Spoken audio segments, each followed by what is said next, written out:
Hello ಎಲ್ಲರಿಗೂ ನಮಸ್ಕಾರ. ನನ್ನ ಕಾಲ್ಪನಿಕ ಕಥಾಲೋಕ ಯೂಟ್ಯೂಬ್ ಚಾನಲ್ಗೆ ಸ್ವಾಗತ. ಇನ್ನು ಯಾರೆಲ್ಲ ಸಬ್ಸ್ಕ್ರೈಬ್ ಆಗಿಲ್ವೋ ಬೇಗ ಬೇಗ ಸಬ್ಸ್ಕ್ರೈಬ್ ಆಗಿ, ಹಾಗೆ ಮುಂದಿನ ಅಪ್ಡೇಟ್ಗಳಿಗಾಗಿ ಬೆಲ್ ಐಕನ್ ಅನ್ನು ಒತ್ತುವುದು ಮರೆಯದು. ಇಷ್ಟು ಸಾಕಾ ಎಂದು ತೀರಾ ಹತ್ರವೇ ಬಂದ್ಬಿಟ್ಟಿದ್ದ ಮಿಷ್ಟ್ರು. ಅವನ್ ಬಾಯಿಂದ ಬರ್ತಿದ್ದ ಸಿಗರೇಟ್ ವಾಸನೆಗೆ ಅವಳಿಗೆ ಅವಳ ಗಂಡ ನೆನಪಾಯ್ತು. ಬೆವರಿಂದ ಕೂಡ್ತು ಅವಳ ಮಗ. ಪ್ಲೀಸ್ ದೂರ ಹೋಗಿ ಎನ್ನುತ್ತಿದ್ದ ಹುಡುಗಿ ಬಳಿ ಯಾಕೆ ಏನಾಯ್ತು ಮಿಸ್ ಎನ್ನುತ್ತಾ ಮತ್ತಷ್ಟು ಹತ್ರನೇ ಬಂದನು. ದೂರ ನಡೀರಿ ಪ್ಲೀಸ್ ಎಂದು ಉಸಿರಾಡಲು ಘಾಸಿಯಾಗುವ ಹಾಗೆ ಒತ್ತಾಡ್ತಾ ಹೇಳಿದ್ಲು. ನಾನು 3 ದಿವಸದಿಂದ ರಜೆಯಲ್ಲಿದ್ದೆ. ಹೆಂಡತಿ ಊರಲ್ಲಿರಲಿಲ್ಲ ನೋಡಿ, ಬೋರ್ ಆಗ್ತಿತ್ತು. ಚೂರು ಲೈಟಾಗಿ ತಗೊಂಡು ಬಂದೆ ಎನ್ನುತ್ತಾ ಮತ್ತಷ್ಟು ಹತ್ರ ಬಂದಾಗ ಅವಳ ಕಣ್ಮುಂದೆ ಕೆಲ ಘಟನೆಗಳು ಸುಳಿಯಲು ಶುರುವಾಯಿತು. ದೂರ ಹೋಗಿ ಪ್ಲೀಸ್ ಎನ್ನುತ್ತಾ ತಲೆ ತಿರುಗಿ ಬೀಳ್ತಿದ್ದ ಹುಡುಗಿಯನ್ನು ಬಳಸಲು ನೋಡಿದ. ಆದರೆ ಅವನ ಕೊಳಕು ಕೈಗೆ ಸಿಗದ ಹಾಗೆ ಅವಳನ್ನು ಆ ಬಲಿಷ್ಠ ಬಾಹುಗಳು ಹಿಡಿದು ಕಾಪಾಡಿತು. ಹಾಗೆ ಜ್ಞಾನ ತಪ್ಪಿದ್ಲು. ಅವಳನ್ನು ತನ್ನ ಬಲಿಷ್ಠವಾದ ಬಾಹುವಿನಲ್ಲಿ ಹಿಡಿದಿದ್ದ ತ್ರಿಶೂಲ್. ಅವಳನ್ನು ಮೆತ್ತಗೆ ಬಳಸಿ ಅಲ್ಲಿ ಸ್ಟಾಫ್ ರೂಮ್ ಒಳಗೆ ಕೂರಿಸುವಾಗ ಭವ್ಯ ಏನಾಯ್ತು ಸರ್ ಎಂದು ವಿಚಾರಿಸಿದ್ಲು. ಬಂದೆ 1 ನಿಮಿಷ ಎಂದು ಮುಷ್ಟಿ ಬಿಗಿ ಮಾಡಿ ಹೊರಗಡೆ ನಿಂತಿದ್ದ ವ್ಯಕ್ತಿ ಕಡೆಗೆ ಬಂದ. ಭವ್ಯ ಶ್ರೇಯಾ ಕಾಳಜಿ ಮಾಡ್ತಾ ಅಲ್ಲೇ ಕೂತಳು. ಆ ಕುಡುಕ ಅಷ್ಟರಲ್ಲಿ ಗಡಿಬಿಡಿಯಾಗಿ ಅಲ್ಲಿಂದ ಓಡಲು ಶುರು ಮಾಡಿದ್ದ. ಆದರೆ ಬಿಡ್ಬೇಕಲ್ವಾ ಪೋಷಣ್ ರಭಸವಾಗಿ ಬಂದು ಫುಟ್ಬಾಲ್ ಕೋರ್ಟ್ನಲ್ಲಿ ನಿಜಕ್ಕೂ ಫುಟ್ಬಾಲ್ ಹಾಡಿದ್ದ. ಯಾವ ಸೀಮೆ ಮಿಶ್ರು ನೀನು, ಕೂಡಿದ್ದು ಸಿಗರೇಟ್ ಸೇದಿ ಬಂದಿದ್ದಲ್ದೆ ಅವ್ರ ಜೊತೆಗೆ ಮಿಸ್ಬಿಹೇವ್ ಮಾಡ್ತೀಯ, ಅದು ನನ್ನ ಸಂಸ್ಥೆಯಲ್ಲಿ ನನ್ನ ಕಣ್ಮುಂದೆನೆ. ಈ ರೀತಿ ಬಿಹೇವ್ ಮಾಡೋನು ಮಕ್ಕಳ ಜೊತೆಗೆ ಹೇಗೆಲ್ಲ ನಡ್ಕೊಳ್ಳೋದಿಲ್ಲ ಎಂದವನು ಮುಖಾಮೂತಿ ನೋಡದೆ ಚೆಚ್ಚಿದ್ದ. ಆತನ ಏಟುಗಳಿಗೆ 8 ದಿಕ್ಕುಗಳು ತಿರುಗಿದಂತಾಯಿತು. ಆ ಕುಡುಕನಿಗೆ ಮಾತಾಡುವ ಮುಸುಡಿಗೂ ರಕ್ತ ಬರುವಂತೆ ಗೂಸ ಕೊಟ್ಟಿದ್ದ. ಪಾಪ ಒಂಟಿ ಟೀಚರ್ ಯಾರ ಜೊತೆಗೂ ಏನೂ ಹೇಳ್ಕೊಳ್ಳಲ್ಲ, ಅಮಾಯಕಿ, ಯಾರು ಗತಿ ಇಲ್ಲ, ಏನು ಮಾಡಿದ್ರು ನಡೆಯುತ್ತೆ ಅಂತ ಟೇಕ್ ಇಟ್ ಫಾರ್ ಗ್ರಾಂಟೆಡ್ ಅನ್ನೋ ಫೀಲಿಂದ ಬಂದಿದ್ದ ಮಗನೇ. ತ್ರಿಶೂಲ್ ಭೂಷಣ್ ಹಿಯರ್, ಯಾವುದಕ್ಕೂ ಅವಕಾಶ ಕೊಡಲ್ಲ ಎಂದು ಕಾಲರ್ ಹಿಡಿದು ಸ್ಟೂಡೆಂಟ್ಸ್ ಮುಂದೆನೇ ಮುಖ ಶೇಪ್ ಕಿತ್ತಾಕಿ, ನನ್ನ ಸಂಸ್ಥೆಗೆ ಬಂದು ನನ್ನ ಕಲೀಗ್ಸ್ ಜೊತೆಗೆ ಕೆಟ್ಟಾಗಿ ನಡ್ಕೊಳ್ಳೋ ನಿನ್ನಂಥ ಹುಳು ಇಲ್ಲಿಂದ ಒಂದು ಕ್ಷಣ ಕೂಡ ಇರಬಾರ್ದು. ಔಟ್, ಗೆಟ್ ಔಟ್ ಎಂದು ಅವನೇ ಆ ಕುಡುಕನ ಕಾಲರ್ ಹಿಡಿದು ದರದರನೆ ಎಳೆದಾಡುತ್ತಾ ತಂದು ಗೇಟ್ ಈಚೆಗೆ ತಳ್ಳಿದ. ಅವನಂತೂ ಅರ್ಧ ಬಂದಿರೋ ತರಕಾರಿಯ ಹಾಗೆ ಮೆತ್ತಗಾಗಿ ಸಾರಿ ಸರ್ ಪ್ಲೀಸ್ ಸೆಲೆಸ್ದನ್ನು ತೆಗಿಬೇಡಿ ಎಂದು ಕೈ ಮುಗಿದು ಕೇಳಿದ. ಆದರೆ ಕ್ಷಮೆ ಅನ್ನೋ ಮಾತೇ ಇಲ್ವಲ್ಲ ಭೂಷಣ್ ಬಳಿ. ಗೇಟ್ ಹಾಕಿ ಎಂದು ಸೆಕ್ಯೂರಿಟಿಗೆ ಗದರಿದ ತ್ರಿಶೂಲ್. ತಕ್ಷಣ ಅವರು ಗೇಟ್ ಹಾಕಿದ್ರು.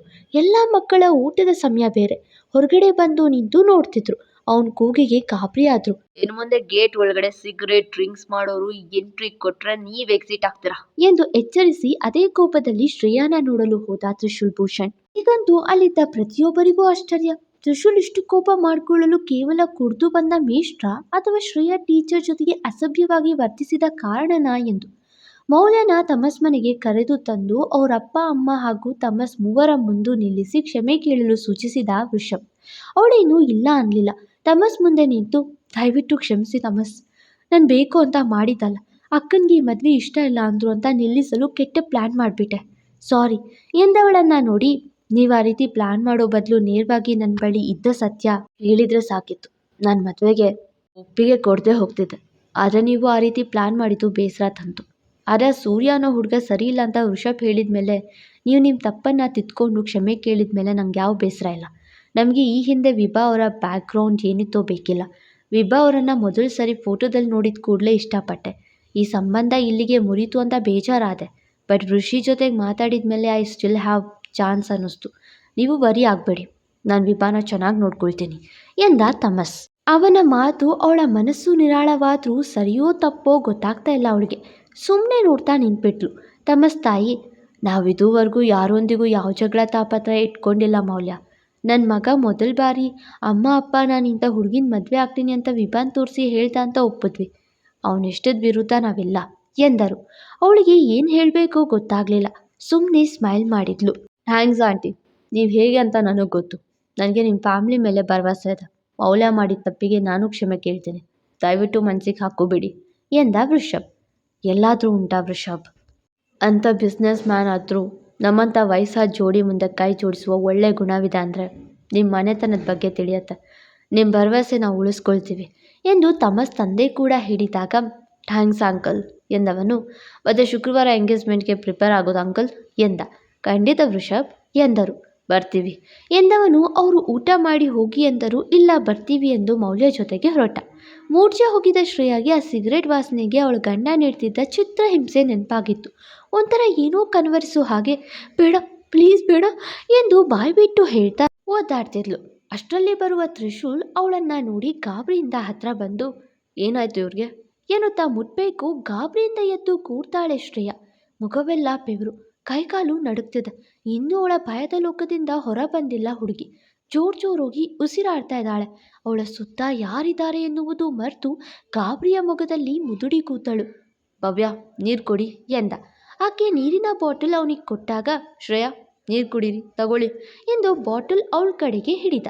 ಆದ್ರೆ ಯಾವ ಭಯದ ವಾತಾವರಣದಲ್ಲಿದ್ಲೋ ಏನೋ ಬಾಟಲ್ನ ದೂರ ತಳ್ಳಿ ಅವನಿದಿಗೆ ಮುದುಡಿದಳು. ಅವನ ಕೈಯಲ್ಲಿದ್ದ ನೀರು ನೆಲ ನೋಡಿತ್ತು. ಅವನನ್ನು ಅಷ್ಟು ಸಲೀಸಾಗಿ ಯಾರು ಮುಟ್ಟಲು ಸಾಧ್ಯ? ಪ್ರತಿ ಬಾರಿ ಶ್ರೇಯ ಇಷ್ಟು ಹತ್ರ ಬಂದಾಗೆಲ್ಲ ಅವನಲ್ಲೂ ಹೊಸ ಅನುಭವ. ಯಾವ ಹುಡುಗಿ ಜೊತೆಗೂ ಸುತ್ತಿ ನಗು ನಗುತ್ತಾ ಮಾತಾಡಿ ಕೈ ಹಿಡಿದು ನಡೆದವನಲ್ಲ ಅವಳ. ಇವಳ ಸನಿಹವೇ ಮೊದಲು, ಇವಳ ಅಪ್ಪುಗೆಯೇ ಮೊದಲು. ಅವಳನ್ನು ದೂರ ತಳ್ಳಲು ಒಪ್ಪದು ಅವನ ಮನ. ನನ್ನ ಬಿಟ್ಬಿಡಿ, ನನಗಿಷ್ಟ ಆಗ್ತಿಲ್ಲ, ನಂಗೆ ಹಿಂಸೆ ಆಗ್ತದೆ, ಪ್ಲೀಸ್ ಬಿಡಿ ನನ್ನ ಎಂದು ಹೇಳ್ತಾ ಮತ್ತಷ್ಟು ಅವನದೇ ಗೂಡಿಗೆ ಮುದುಡಿದಳು. ಅವನಲ್ಲೇನೋ ಹೊಸ ಸಂಚಲನ ಶುರುವಾಯಿತು. ಆದರೂ ಅವಳ ಮನಸ್ಸಲ್ಲಿ ಅಷ್ಟು ಭಯ ಯಾಕೆ ಎಂಬ ಪ್ರಶ್ನೆ ಮೂಡಿತು. ಶ್ರೇಯ ಇಲ್ಲಿ ಯಾರೂ ಇಲ್ಲ, ಕಾಮ್ ಡೌನ್ ಎನ್ನುತ್ತಾ ಅವನ ಕೈ ಬಳಸಿ ಭುಜ ತಟ್ಟಲು ಶುರು ಮಾಡಿದ. ಅವನ ಮಾತು ಕೇಳಿಸ್ಕೊಳ್ತಾ ಸ್ವಲ್ಪ ಸುಧಾರಿಸಿಕೊಂಡವಳು ಮೆತ್ತಗೆ ಕಣ್ಣು ಬಿಟ್ಟು ನೋಡಿದಾಗಲೇ ತಿಳಿದದ್ದು ಆಕೆ ಇರುವುದು ತ್ರಿಶೂಲ್ ಬಾಹುವಿನಲ್ಲಿ ಎಂದು. ಹಾಗೆ ಹೆದರಿ ದೂರ ಸರಿದು ಎದ್ದು ನಿಂತಳು. ತಲೆ ಇನ್ನು ತಿರುಗುವ ಅನುಭವ ಅವಳಿಗೆ. ಆದರೂ ಅಲ್ಲಿಂದ ಹೋಗಬೇಕು. ಆಗಲೇ ಬೀಳಿಸಿದ್ದ ನೀರು ಜಾರುವ ಹಾಗೆ ಮಾಡಿತ್ತು. ತಕ್ಷಣ ಅವಳನ್ನ ಮತ್ತೆ ಬೆಳೆಸಿ ಹಿಡಿಯಬೇಕಾದ ಪರಿಸ್ಥಿತಿ ತ್ರಿಶೂಲ್ನದ್ದು.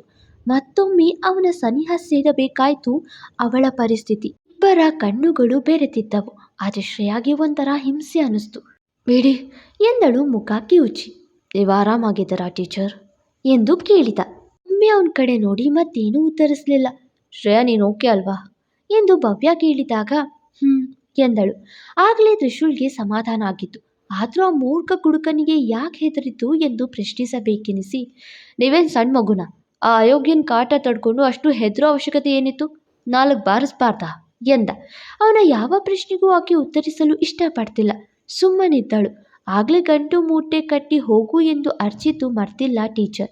ನಿಮ್ಮನ್ನೇ ಶ್ರೇಯಾ ಟೀಚರ್, ತಮ್ಮ ಕಿವಿಗೆ ಹತ್ತಿ ಇಟ್ಟಿಲ್ಲ ತಾನೆ ಎಂದ. ಅವನತ್ತ ನೋಡಲಿಲ್ಲ ಟೀಚರ್. ಭವ್ಯ ಮ್ಯಾಮ್, ನಂಗೆ ಸ್ವಲ್ಪ ರೆಸ್ಟ್ ಬೇಕು, ಜಾಗ ಬಿಡಿ ಎಂದು ಹೊರಟವಳನ್ನು ಅವಳಿಷ್ಟದ ಹಾಗೆ ಬಿಡುವ ಮನಸ್ಸಿಲ್ಲ ಅವನಿಗೆ. ಅಡ್ಡ ಹಾಕಿದ. ಪಕ್ಕಕ್ಕೆ ನಡೆದವಳಿಗೆ ಮತ್ತೆ ಅಡ್ಡ ಹಾಕಿದ. ಸುಮ್ಮನೆ ನಿಂತಳು. ನನ್ನ ಪ್ರಶ್ನೆಗೆ ಉತ್ತರ ಸಿಕ್ಕಿಲ್ಲ ಟೀಚರ್. ಸ್ಟೂಡೆಂಟ್ಸ್ ಡೌಟ್ ಕ್ಲಿಯರ್ ಮಾಡೋದು ಟೀಚರ್ ಕರ್ತವ್ಯ ತಾನೇ ಎಂದು ಉಪ್ಪು ಹಾರಿಸಿ ಕೇಳಿದ. ನನಗೆ ಸಿಗರೆಟ್ ಮತ್ತು ಡ್ರಿಂಕ್ಸ್ ಅಂದರೆ ಆಗೋದಿಲ್ಲ. ಅದರ ವಾಸನೆ ತಲೆ ಸುತ್ತರಿಸುತ್ತೆ. ಅದಲ್ಲದೆ ನನಗೆ ಸಿಗರೆಟ್ ಮತ್ತು ಡ್ರಿಂಕ್ಸ್ ಮಾಡೋರು ಅಂದರೆ ತುಂಬ ಭಯ. ಅವ್ರ ಪಕ್ಕ ನಿಲ್ಲೋಕ್ಕೂ ಭಯ. ನನಗೆ ಜ್ಞಾನ ತಪ್ಪುತ್ತೆ ಎಂದು ಆಕೆ ಹೇಳುವಾಗ ಅವಳಿಗೆ ಅರಿಯದೆ ಕಣ್ಣಿಂದ ನೀರಾವರಿಸಿತು. ಅವ್ರ ಕೋಪದಲ್ಲಿ ಏನು ಬೇಕಾದರೂ ಮಾಡ್ತಾರೆ. ಅವ್ರಿಗೆ ಪರಿಜ್ಞಾನ ಇರಲ್ಲ. ಅವ್ರು ಏನೇ ಮಾಡಿದರೂ ಅವರಿಗೆ ತಪ್ಪು ಅನಿಸಲ್ಲ ನನಗೆ ಎಂದು ಆಕೆ ಹೇಳುವಾಗಲೇ ಅವನನ್ನು ಪರ್ಮನೆಂಟಾಗಿ ಈಚೆ ಹಾಕ್ತೆ ಎಂದು ಮೆತ್ತಗೆ ಹೇಳಿ ಅವಳ ಮಾತುಗಳಿಗೆ ವಿರಾಮ ನೀಡಿದ್ದ ತ್ರಿಶೂಲ್. ತಕ್ಷಣ ಮುದ್ದ ನೋಟ ನೀಡಿ ಅವ್ರಿನ್ಯಾವತ್ತೂ ಇಲ್ಲಿಗೆ ಬರಲ್ವಾ ಎಂದಳು. ನಿಮಗೆ ಎಷ್ಟು ಭಯ ಪಡಿಸಿದವನನ್ನು ಮತ್ತೆ ಬಡೋಗಿ ಬಿಡ್ತೀನಾ ಎಂದು ನಕ್ಕನು. ಅವನ ಮಾತುಗಳನ್ನು ಕೇಳಿ ನೆಮ್ಮದಿ ಅನಿಸಿತು ಅವಳಿಗೆ. ಇನ್ಯಾರು ಕುಡ್ದು ಅಥವಾ ಸಿಗರೇಟ್ ತಗೊಂಡು ಇಲ್ಲಿಗೆ ಬರಲ್ಲ, ಟ್ರಸ್ಟ್ ಮೀ ಎಂದ. ಯಾಕೋ ಅವನ ಪ್ರಶಾಂತವಾದ ಮಾತು ಕೇಳಬೇಕೆನಿಸಿತು ಅವಳಿಗೆ. ಇನ್ನಷ್ಟು ನೋಡ್ತಾ ನಿಂತಳು. ಹಾಗೆ I hate cigarette and hot drinks ಎಂದ. ಯಾಕೆ ಹೇಳಿದ್ನೋ, ಒಟ್ಟಾರೆ ಗುಡ್ ಬಾಯ್ ಅಂತ ಹೇಳ್ಕೊಂಡಿದ್ದ. ತಕ್ಷಣ ಊಟದ ಸಮಯ ಮುಗಿದ ಬೆಲ್ಲಾಯಿತು. ಅಯ್ಯೋ, ಲಂಚ್ ಟೈಮ್ ಮುಗ್ದೇ ಹೋಯ್ತು, ಚಿಂಟು ಏನೂ ತಿಂದಿರಲ್ಲ ಎಂದಾಗ ನೀವು ಏನು ತಿಂದಿಲ್ವಲ್ಲ, ಬನ್ನಿ ಜೊತೆಗೆ ಊಟ ಮಾಡೋಣ ಎಂದನು ತ್ರಿಶೂಲ್. ನಮ್ಮಂಥ ಮರ್ಯಾದೆ ಇಲ್ಲರ ಜನರ ಜೊತೆಗೆ ನೀವು ಊಟ ಮಾಡೋದು ಬೇಕಿಲ್ಲ. ಗಂಟು ಮೂಟೆ ಕಟ್ಟಿ ಹೋಗೋ ನಮ್ಮ ಜೊತೆಗೆ ಯಾವ ಬಾಂಧವ್ಯ ಬೇಡ ಎಂದು ಕೋಪದಲ್ಲಿ ಹೇಳಿ ಹೋದಳು. ಅವನಿಗೆ ಅರಿವಾಗಿತ್ತು ಇದು ಆಗಲೇ ಆತ ಮಾತಾಡಿದ ಪ್ರತಿಫಲವೆಂದು. ಮೊದಲ ಬಾರಿ ಟೀಚರ್ ಸ್ಟೂಡೆಂಟ್ ಮೇಲೆ ಮುನಿಸ್ಕೊಂಡಿದ್ದಾರೆ. ಈಗ ಆ ಮುಗ್ಧ ಟೀಚರ್ನ ಈ ಸ್ವೀಟ್ ಸ್ಟೂಡೆಂಟ್ ಹೇಗೆ ಒಲಿಸ್ಕೊಳ್ತಾರೆ ಅಂತ ನೋಡೋಣ. ಇನ್ನೂ ನೆಗಡಿ ಕೆಮ್ಮು ಸರಿ ಹೋಗಿಲ್ಲ, ದಯವಿಟ್ಟು ಅಡ್ಜಸ್ಟ್ ಮಾಡ್ಕೊಳ್ಳಿ. ಮತ್ತೆ ಸಿಗುವ. Thank you. ಫಾಲೋ ಮಾಡಿ ಕಾಲ್ಪನಿಕ ಕಥಾಲೋಕ. ಮತ್ತೆ ಸಿಗುವ.